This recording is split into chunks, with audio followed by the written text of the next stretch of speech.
pernah nggak kalian mikir, rempah yang kita pakai masak sehari-hari dulunya bikin negara-negara besar di dunia ngiler? Cengkeh pala lada.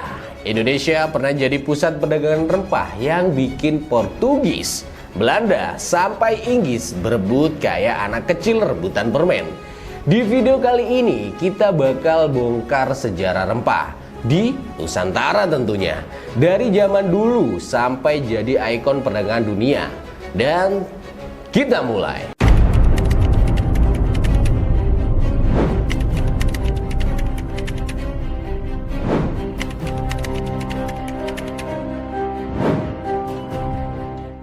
Rempah di Indonesia udah ada ribuan tahun lalu.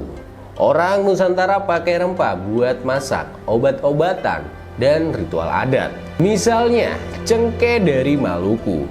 Dulu cengkeh nggak cuma untuk bikin masakan wangi, tapi juga buat obat tradisional. Orang zaman dulu pakai cengkeh untuk mengatasi sakit gigi, masalah pencernaan, bahkan sebagai antiseptik alami. Jadi cengkeh itu sangat dibutuhkan sehari-hari. Nah, pala dari Banda juga luar biasa. Selain bikin masakan harum, pala dipakai buat obat, menjaga kesehatan pencernaan, dan menghangatkan badan di iklim dingin. Harganya dulunya lebih mahal dari emas. 1 biji pala bisa ditukar sama barang mewah. Karena rempah ini berharga banget, kapal Tiongkok, India, bahkan Arab rela menyeberang ribuan kilometer cuma buat beli rempah. Abad ke-15 sampai 16, rempah Indonesia bikin Eropa ngiler. Portugis datang duluan, lalu Belanda, terus Inggris, terus Spanyol. Mereka nggak cuma mau beli, tapi ingin menguasai sumbernya langsung. Belanda membentuk VOC, perusahaan multinasional pertama di dunia, untuk monopoli cengkeh, pala, dan lada. Kadang orang lokal bekerja sukarela, kadang dipaksa. Bayangin, rempah yang kita anggap biasa dulunya bikin perang besar, kolonisasi, dan bikin raja Eropa kaya raya.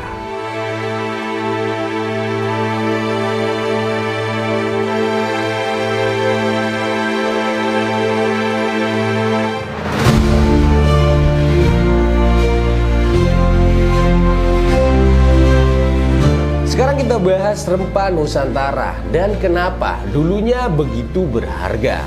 Cengkeh dari Maluku. Selain bikin masakan wangi, cengkeh dipakai sebagai obat tradisional. Bisa meredakan sakit gigi, mengatasi masalah pencernaan, bahkan sebagai antiseptik alami. Orang zaman dulu butuh banget cengkeh untuk kesehatan dan masakan sehari-hari. Terus ada pala dari Banda. Pala nggak cuma buat masak, tapi juga buat obat, menjaga stamina, dan menghangatkan badan di iklim dingin. Bayangin, 1 biji pala dulunya harganya lebih mahal dari emas. Terus ada lada dari Sumatera. Orang Eropa pakai lada untuk mengawetkan daging, memasak, dan sebagai obat masuk angin. Disebut black gold karena sangat dibutuhkan di dapur dan medis. Terus ada kayu manis dari Sulawesi dan Sumatera. Selain untuk masak manis atau gurih, kayu manis juga obat tradisional untuk sirkulasi darah dan bikin masakan harum. Jadi kalian bisa bayangin, rempah-rempah ini gak cuma buat bumbu, tapi kebutuhan penting sehari-hari di masa lalu. Dampak rempah gak cuma ekonomi, tapi juga budaya dan sejarah. Perdagangan bikin kota pelabuhan kaya, muncul budaya campuran lokal asing, dan kerajaan makin kuat. Tapi di sisi lain, monopoli rempah dan kolonisasi bikin rakyat lokal menderita.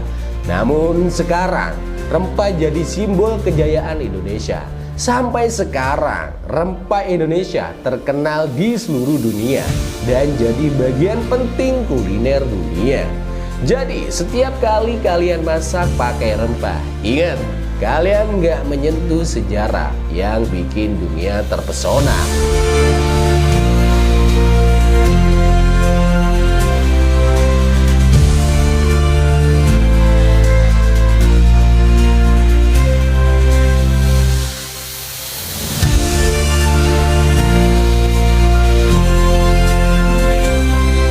guys, rempah Indonesia itu bukan cuma bumbu masakan, tapi juga bagian dari sejarah dunia. Dari cengkeh, pala, lada, sampai kayu manis, semuanya punya cerita panjang dan manfaat yang bikin dunia tergila-gila. Kalau kalian suka cerita sejarah rempah kayak gini, jangan lupa like, komen, dan subscribe ke Trisula Media ya. Share juga ke teman-teman kalian biar mereka tahu kalau rempah Indonesia itu bukan cuma buat masak, tapi bikin sejarah dunia.